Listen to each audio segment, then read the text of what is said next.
Salut les amis, j'espère que vous allez bien. Aujourd'hui, j'aimerais tout simplement partager avec vous un sujet très important qui me tient à cœur d'ailleurs. Il s'agit de l'énergie du désespoir. Comment est-ce que nous l'avons utilisée dans notre vie et quels sont les résultats que nous avons pu avoir? À quel moment également nous avons pu utiliser cette énergie du désespoir qui habite en chacun d'entre nous? Je vous invite tout simplement à me suivre juste après le générique.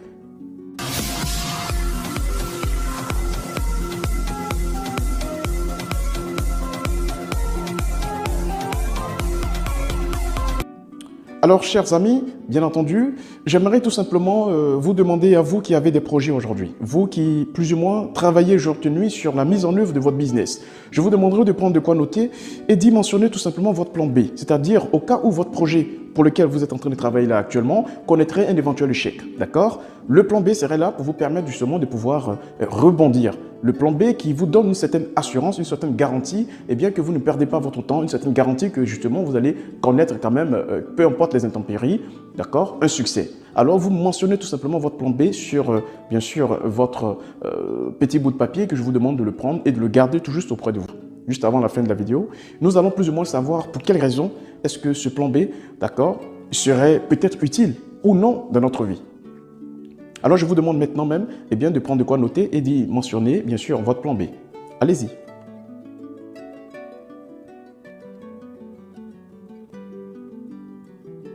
C'est très bien. J'espère que vous avez mentionné votre plan B. D'entrée de jeu, je vais faire une petite illustration avec une histoire qui est contée dans un livre qu'on appelle Les Seigneurs de la guerre de Sun Tzu.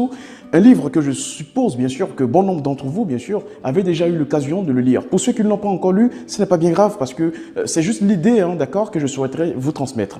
Voyez-vous, c'est l'histoire d'un vaillant guerrier qui remportait toujours ses guerres. Un chef de guerre qui remportait toujours ses guerres. Une fois de retour, bien sûr, l'empereur a eu donc recours à lui en lui posant la question de savoir mais comment était-il possible qu'il réussissait à toujours vaincre, toujours gagner la guerre? À chaque fois, il gagnait la guerre. Quelle était sa stratégie? C'est ainsi que le chef de guerre a tout simplement pris la décision de pouvoir livrer sa stratégie qui en réalité n'était même pas aussi extraordinaire que ça. Puisque tout ce qu'il a dit, c'est juste qu'il laissait un tant soit peu une issue. À chaque village dans lequel il partait, chaque village qu'il attaquait, bien sûr, il laissait toujours une issue à ses adversaires, à ses ennemis. C'était ça sa stratégie. Et je vais vous dire pourquoi. Je vais décortiquer avec vous le sens de sa stratégie. Pour que vous sachiez qu'il était vraiment un puissant grand stratège. C'est aussi simple que ça. Voyez-vous, lorsque ce vaillant guerrier laissait une porte de sortie à ses ennemis, il était conscient que lorsque lui venait avec toute son armée, ce peuple qui venait combattre, ce peuple qui venait attaquer allait forcément se poser une question. En voyant toutes ces personnes qui arrivent, cela créait un tant soit peu un trouble dans la tête de ces personnes-là qui se voyaient attaquer. Parce qu'en période de guerre, tout le monde cherche à survivre, tout le monde cherche à fuir en d'autres termes. Mais une fois qu'on a vu une issue, il y en a d'autres qui vont faire quoi? Qui vont tout de suite chercher à fuir. Des gens vont fuir, ça c'est sûr, certains, en passant par cette issue. Il y en a d'autres qui vont vouloir s'unir en se mettant en bloc pour dire non, nous on va résister parce qu'il faut impérativement défendre notre terre. C'est notre héritage. Mais sauf que parmi ceux-là également, à cause de la confusion que cela va apporter, il y en a qui diront, bah écoute, c'est vrai qu'il faut se battre pour, bien sûr, sauvegarder notre territoire, mais là, je pense qu'il y a déjà une issue qui est là. Pourquoi ne pas profiter et partir directement via cette issue? Pour éviter, bien sûr, de pouvoir regretter plus tard. Je préfère mettre ma famille en sécurité, alors moi, il y a déjà une issue qui est là, je préfère partir. C'est mieux pour pouvoir me sauver la vie que de rester, me battre, alors qu'on n'est même pas nombreux parce que, regarde, bon nombre parmi nous sont déjà partis. Moi, je préfère me barrer aussi. Donc, finalement, ça va créer ce trouble ou encore cette confusion va amener ce groupe à se disloquer. Certains vont prendre la fuite, il y en aura peu qui resteront. Mais franchement, la force du surnom prendra le dessus. Raison pour laquelle ce vaillant guerrier remportait toujours ses guerres. À partir du moment où vous avez un projet et que vous doutez de ce projet, vous estimez tout simplement que ce projet, au cas où il ne serait pas un succès, vous devez chercher une solution en vous basant sur une autre option, c'est-à-dire une autre porte de sortie. Vous créez à partir de ce moment une issue dans votre cerveau. Vous créez une issue dans votre système qui vous empêche également de donner tous les moyens qui vous permettront de pouvoir réussir à réaliser votre projet à partir du moment où vous êtes déjà départagé. C'est-à-dire que vous-même, d'une manière inconsciente, vous serez en train de dévaloriser votre projet. Vous serez en train de dire à quel point votre projet ne serait pas, ou du moins ne serait pas à la hauteur. Vous serez en train de voir les tares de votre projet. En fait, vous miserez 50% sur votre projet. Alors que c'est vous qui avez passé des nuits blanches à écrire votre projet. C'est vous qui avez pris énormément de temps à écrire votre projet. Mais pour quelle raison doutez-vous de votre projet? Pour quelle raison prévoyez-vous une autre option qui est appelée plan B? Pour quelle raison? Si vous pensez déjà à un plan B, il est sûr et certain que votre projet ne marchera pas. Parce que c'est au plan B désormais que vous serez en train de penser pour la simple et unique raison que vous avez déjà imaginé l'échec de votre projet. Dès lors que vous voyez l'échec de votre projet, c'est sûr et certain, chers amis. Oui, chers frères et sœurs, c'est sûr. À partir de l'échec que vous avez vu, vous ne serez pas surpris si jamais l'échec arrivait. Voilà en quelque sorte ce que vous êtes en train de dire. C'est la même chose. Le cerveau réfléchit de cette même manière. Le cerveau tout de suite, il arrête de réfléchir. Il stoppe tout de suite sa réflexion. Il s'est dit, bah écoute, dans ce cas, on va donner un peu plus d'énergie sur, bien sûr, le plan B. Plus que le plan A, on voit déjà les failles de ce plan A. Bah écoute, on pense quand même que le projet, bah écoute, ça ne va pas forcément donner. On préfère tout de suite se contacter sur, bien sûr, le plan B. Et c'est ainsi que bon nombre d'entre nous, bien sûr, n'ont pas cessé de pouvoir manifester ou encore réaliser, en d'autres termes, leur plan B. Toutes ces personnes qui vivent aujourd'hui, la majeure partie, bien sûr, d'entre nous, nous vivons simplement notre plan B. Parce que tout simplement, nous n'avons pas cru, nous n'avons pas assez mis notre confiance, justement, dans notre projet. C'est pour cette raison que notre projet auquel nous y avons toujours, misé notre énergie, donné notre temps, écrire avec beaucoup de passion, mais nous n'avons pas vu forcément ce projet se réaliser. Nous avions déjà pensé à un éventuel échec. Raison pour laquelle il fallait impérativement trouver déjà des bases et moyens qui nous permettront de pouvoir faire asseoir notre seconde option, qui n'est rien d'autre que le plan B, qui nous permettrait de pouvoir rebondir. Dès lors que nous pensons comme ça, eh bien nous sommes en train de mener toutes les actions possibles pour pouvoir faire quoi? Détruire notre projet. C'est cela aujourd'hui le mal de l'homme. Toi, ma soeur qui m'écoute, souviens-toi du projet que tu avais. Tu n'as pas cru à 100% à ton projet. Et tu veux que moi je croie en ton projet? Si toi-même qui as créé ton projet, tu ne crois pas en ton projet, pourquoi veux-tu que les autres croient en ce projet-là? Tu fais un projet et tu estimes que ça ne va pas marcher. Et au cas où ça ne marche pas, voilà ce que tu vas faire. Mais justement, tu as déjà tué ton projet. C'est fini, il est mort ton projet. Tu l'as déjà annulé. Tu as déjà vu son échec. Pourquoi tu vois son échec?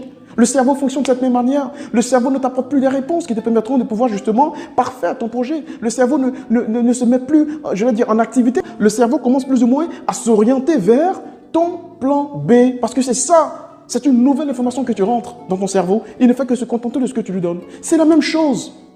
C'est la même chose, ces frères et sœurs. Si vous voulez gagner, si vous voulez réussir à mener à bien votre projet, c'est très simple.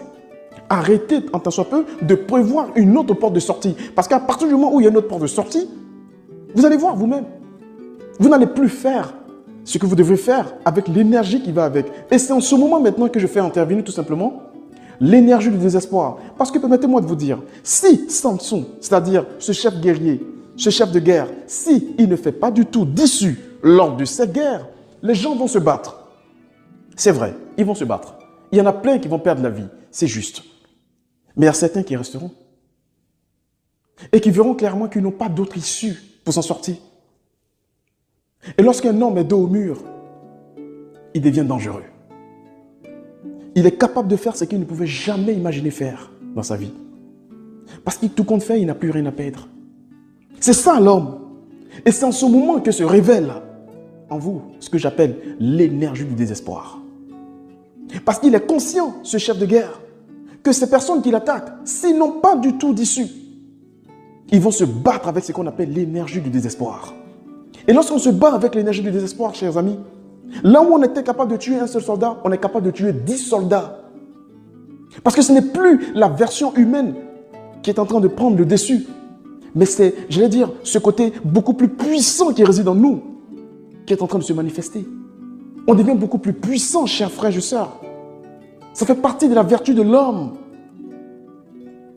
C'est pourquoi aujourd'hui, bon nombre d'entre nous ont des projets. Malheureusement, ces projets ne réussissent pas parce qu'ils ont déjà prévu une porte de sortie. Mais qu'est-ce qui se passerait en tant soit peu si vous n'avez pas prévu de plan B? S'il n'y avait pas de plan B, qu'est-ce que vous allez faire à partir de ce moment? Je vous pose la question. Qu'est-ce que vous allez faire? Ah voilà, vous devriez impérativement réussir. Vous allez prendre des bonnes décisions. Vous allez être capable de faire des choses inimaginables. Vous allez rentrer là où les gens vous disaient que c'était impossible. Toutes ces questions que les gens vous posaient au départ, toutes ces questions, dont vous n'avez pas du tout de réponse, vous allez les trouver, ces réponses-là. Parce qu'il s'agit de votre vie. C'est votre vie qui est en jeu. Et c'est grâce à cela, grâce à cette manière de penser, grâce à cette façon d'agir avec cette énergie du désespoir, c'est ainsi que vous allez réussir ce que vous voulez faire. Oui, chers amis, Ne vous comportez pas comme des tourterelles qui quittent de point A, B, C, non, qui sautent, qui sautent, qui sautent. Non. Ici, il ne s'agit pas du tout de la poule de perle pimpin. Je suis désolé. C'est de la vraie vie qu'on parle. Réveillez-vous en tant soit peu. Réveillez-vous et regardez droit devant. Croyez en vous, chers amis. N'acceptez aucune issue. Croyez en vous. Lorsque vous avez écrit un projet, c'est vous qui avez passé des nuits blanches pour votre projet. Mais pourquoi vous ne croyez pas en votre projet? Pourquoi voulez-vous que ce soit les autres qui apportent un regard à votre projet? Il s'agit de votre projet. Il s'agit de vous. C'est vous qui l'avez écrit. Mais passez à l'action, tout simplement. Croyez en ce projet-là. Pourquoi vouloir faire une autre solution au cas où? Mais dès lors que vous parlez comme ça, chers frères et sœurs, vous êtes déjà en train d'imaginer, déjà en train de créer cette négation, déjà en train d'appeler l'échec à vous. Mais battez-vous avec l'énergie du désespoir, chers amis. Dites-vous que le projet pour lequel vous êtes en train de vous battre, soit il marche ou il marche. Alors, chers amis, aujourd'hui, je vous invite à vivre cette expérience. Je vous invite, en tant soit peu, à arrêter un tout petit peu, d'accord, avec les secondes options, les portes de sortie d'une manière ou d'une autre qu'on cherche, etc., etc.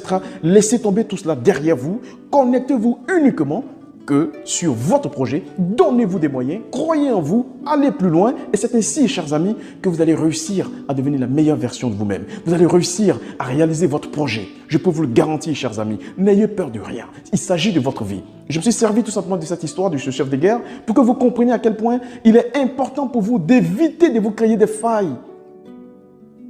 Allez, s'il vous plaît, derrière les barrières. Croyez-moi, il y a un monde illimité. Sortez un tout petit peu de votre zone de confort. Allez derrière la barrière, chers amis. Arrêtez un tout petit peu avec vos pensées limitantes. Ça ne vous apporte rien du tout. Au contraire, ça vous bloque.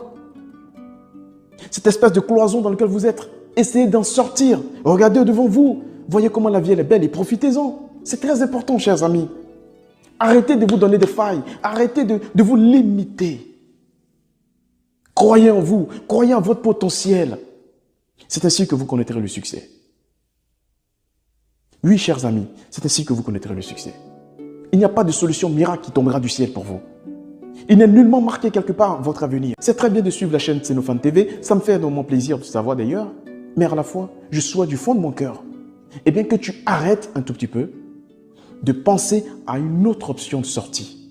Pense à cette voie que toi-même tu t'es donnée. Pense à ta direction. Pense à ton chemin que toi-même tu as choisi pour réussir ta vie. Pense à réaliser ton projet, quoi que cela te coûtera. Bats-toi.